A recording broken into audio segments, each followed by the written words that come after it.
What's better than one Frank Castle?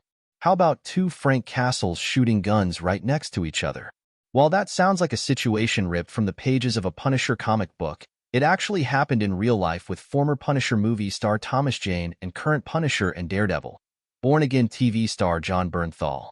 While some reports claim that the two Franks trained together at a gun range, Bernthal told Entertainment Weekly exclusively, while at D23 2024, that they were actually just training next to each other. But regardless, they absolutely talked about Frank. Oh geez, that is a whole hodgepodge of S you're not really supposed to talk about, Bernthal said with a laugh. We trained the same day at the gun range together. While I was training for this, he happened to be there. But it was an incredible opportunity to be with him and get his take on it, and an honor to be with him. He's someone I respect. I respect him deeply, and we had a great time. Jane was the second actor to portray the Marvel antihero in live action. Dolph Lundgren was the first in 1989, when he starred in the gritty 2004 movie The Punisher. Ray Stevenson then took on the iconic character in 2008's Punisher, Warzone, and then Bernthal debuted in Season 2 of Netflix's Daredevil series before spinning off into his own The Punisher series for another 2 seasons. Now Bernthal is back as the gunslinging military vet in Disney Plus's revival Daredevil, Born Again, 6 years after the original Netflix series was canceled in 2018. In addition to Bernthal, Charlie Cox's titular blind crime fighter Matt Murdock will also return, along with his friends/co-workers Karen Page, Deborah and Wall, and Franklin Foggy Nelson, Eldon Henson, and supervillain Kingpin aka Wilson Fisk, Vincent D'Onofrio.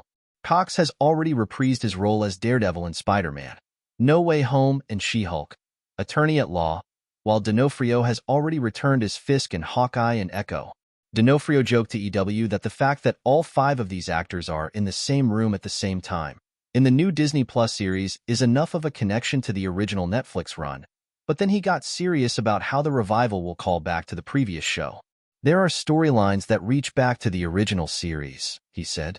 Where our characters are coming from, where we are, and where we're going, some of those threads lead back.